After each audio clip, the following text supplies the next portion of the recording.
A gente vai continuar repercutindo aqui o plano de socorro do governo com o presidente da Bipesco, Eduardo Lobo, que já está aqui com a gente, para poder a gente conversar um pouco sobre esse plano aqui divulgado. Eduardo, antes de mais nada, obrigada pelo seu tempo, por estar aqui cedinho com a gente para conversar sobre esse plano agora anunciado.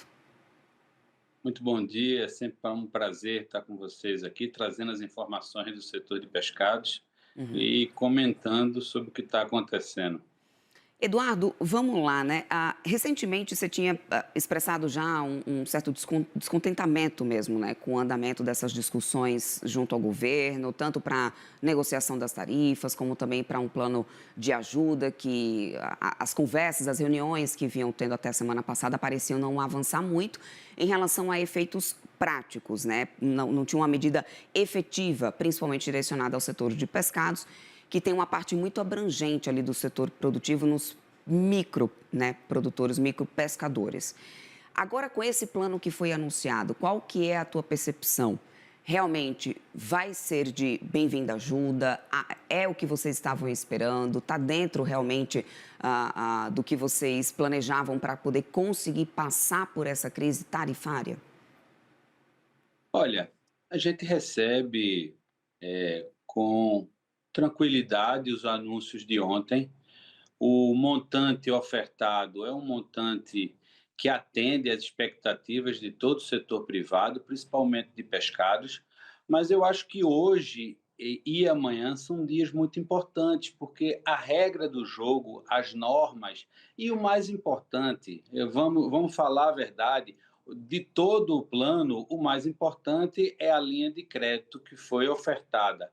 A gente precisa tirar três dúvidas. Primeiro, qual é a taxa? Não adianta a gente ter um volume grande e se a taxa não for execuível, se a taxa não encaixar, porque o empresário ele vai ter que se endividar. Ele não queria se endividar. Ele vai ter que se endividar para sobreviver, para poder manter seus estoques, para poder se oxigenar até que as alternativas aconteçam de mercado. Depois, como é que vai ser a adesão? Quais são os critérios que os bancos vão usar para ceder esse crédito? Se realmente forem facilidades, forem direcionados às empresas que precisam, às empresas exportadoras, isso vai ser muito bom. A gente vai ficar muito feliz. E por terceiro é o presidente e o ministro Haddad ontem disseram que as empresas que precisam mais vão ser priorizadas. A gente precisa que o setor de pescado seja priorizado. Então, hoje, as normas, as taxas vão ser anunciadas e formatadas pelo Conselho Nacional. O Ministério da Indústria e Comércio vai normatizar a adesão das empresas.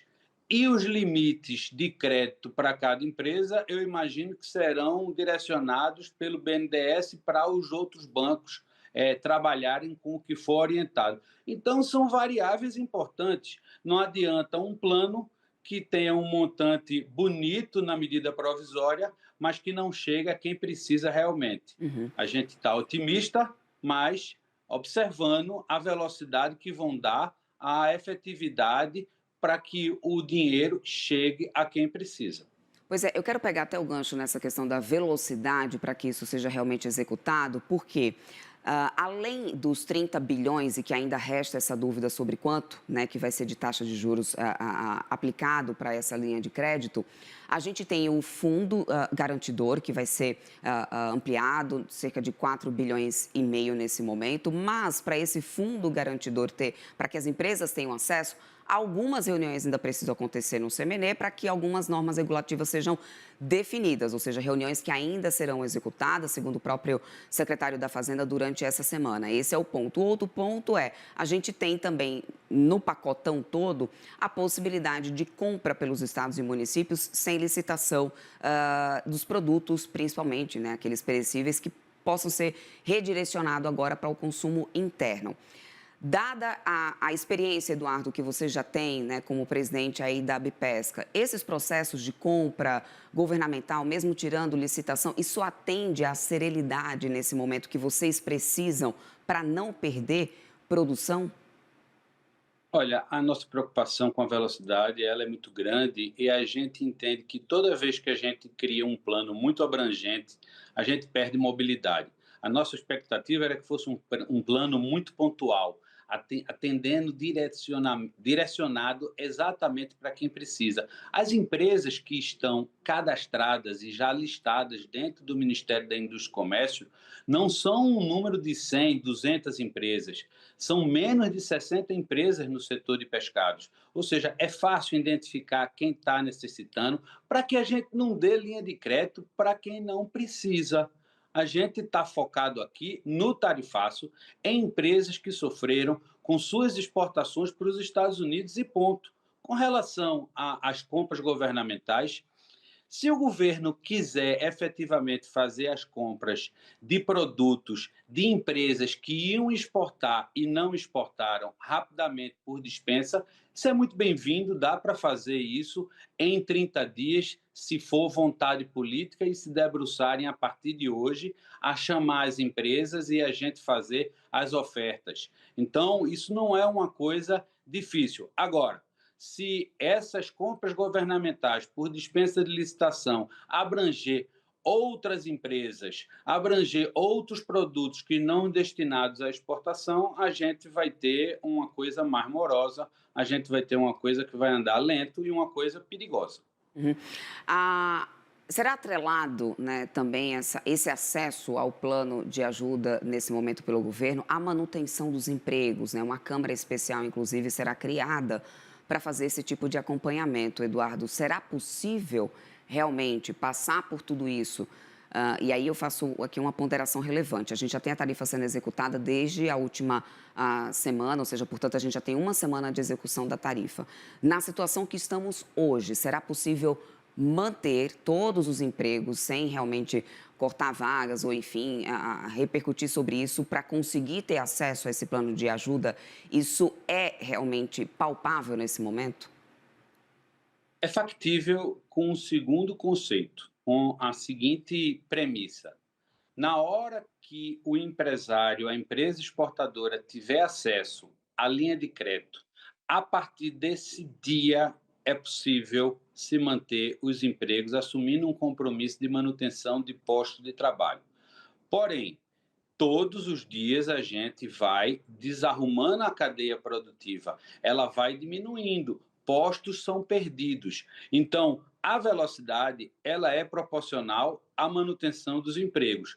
Repito, é possível se manter os empregos a partir do D0 da chegada do recurso às empresas exportadoras.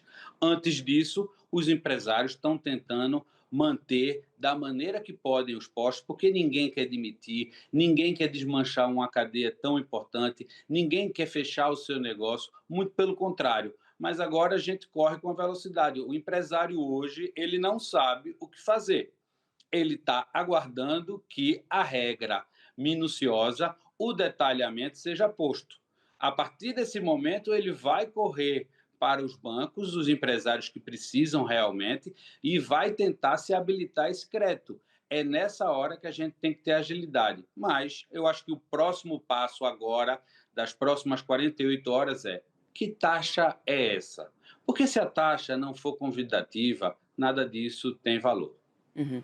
Agora, Eduardo, um outro ponto que eu quero trazer contigo é a questão da diversificação de mercados, porque ontem, no discurso do presidente Lula, ele fez questão, né, de reforçar que não está anunciando agora retaliação, que o Brasil não quer partir para a briga sem antes negociar.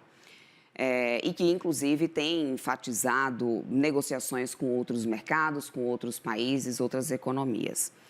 Na situação do pescado, a diplomacia comercial, agora a diplomacia brasileira, buscando por novos mercados, isso realmente representa uma alternativa viável para o setor de pescados? Eu te pergunto isso porque há exemplo, e eu lembro da gente, acho, ter conversado sobre isso, há exemplo do mercado europeu, né, que embargou já o pescado brasileiro desde 2017, se não me falha a memória. Como que o senhor avalia, então, essa possibilidade de reverter cenário para outros blocos econômicos que tem algum tipo de bloqueio, né, para o pescado brasileiro, ou de abrir novos caminhos, novas frentes? Tipo assim, ainda é uma saída viável para o setor de pesca? Olha, no primeiro momento, a gente tinha uma expectativa muito grande que o Brasil conseguisse uma interlocução com o governo americano e que a razoabilidade viesse à mesa, que os ânimos baixassem e que a gente, em pouco tempo, encontrasse uma tarifa que deixasse o Brasil competitivo ou mesmo que os pescados fossem excluídos rapidamente da lista e caísse na exceção. Mas a gente viu pelos últimos dias que essa negociação ela não está acontecendo. O governo brasileiro tem a sua política externa, e isso é uma coisa particular do governo, ele é quem tem que decidir como é que vai atuar. Nós, do setor privado, temos apenas que encontrar os nossos caminhos e sobreviver e pedir ajuda do governo na hora que a coisa tiver ruim para a nossa cadeia produtiva. A nossa única alternativa a médio e longo prazo realmente é novos mercados, mas a gente está numa situação muito grave, por isso da nossa angústia e da nossa necessidade de uma priorização com os pescados.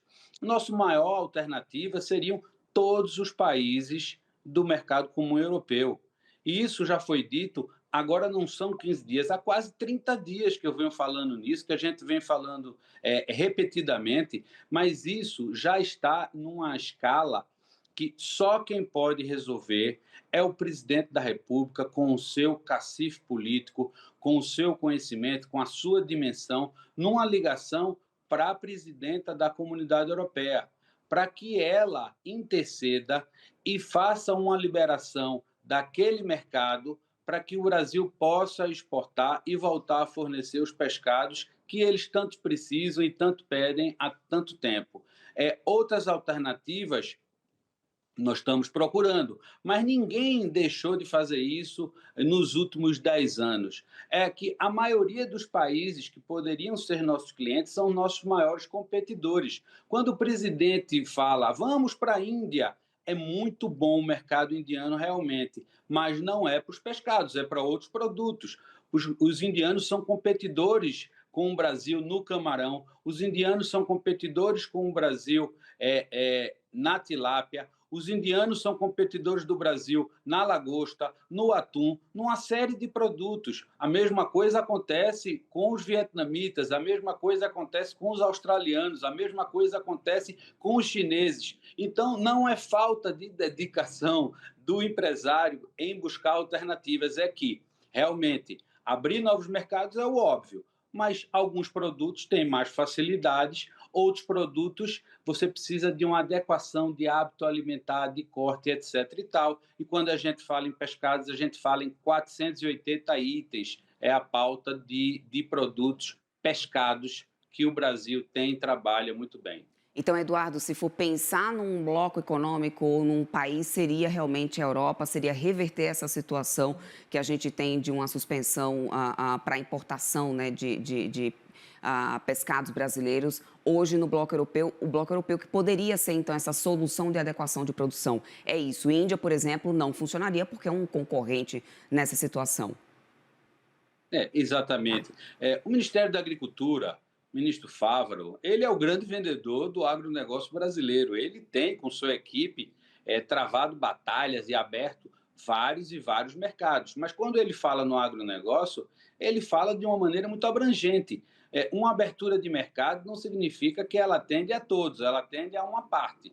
Hoje, nesse momento, o pescado tem que ser olhado com prioridade, a gente tem que focar na abertura do mercado comum europeu, a gente tem que dar prioridade às empresas de exportação de pescados do Brasil no acesso a essa linha de crédito, tem que ter prioridade, porque vai todo mundo correr. E isso é um funil. Não adianta que ninguém vai conseguir, é humanamente impossível, os bancos priorizarem todos. Então, essa lista de priorização tem que vir logo determinando que quem está sofrendo e que tem uma necessidade maior com um volume de dinheiro menor, porque, inclusive, quando eu falo que a necessidade do setor de pescados beira 800 milhões, é um valor muito pequeno diante de uma linha de crédito de 30 bilhões. E aí vamos aguardar taxa e quais são os critérios de adesão, né? Porque também não adianta ter uma taxa barata e os bancos exigirem tantas coisas para que o empresário tenha acesso que fique inviável conseguir esse socorro. Quero muito agradecer, Eduardo, o teu tempo aqui conosco. Conversei com o presidente da Abipesca, Eduardo Lobo, sempre bem-vindo aqui na nossa programação. Espero encontrar-te mais vezes por aqui, talvez em momentos até melhores para poder a gente falar mais sobre o setor, meu querido. Muito obrigada, até uma próxima. Eu que agradeço, mas a gente tem evoluído, né? A gente já teve situação pior. No anúncio do tarifaço, a gente não tinha perspectiva, as sugestões foram dadas, a gente ficou feliz porque todo o plano anunciado ontem estava no expediente da Bipesca e nas sugestões que ela tinha solicitado ao governo. A gente está otimista. Perfeito. Muito obrigada, então, meu querido. Até uma próxima.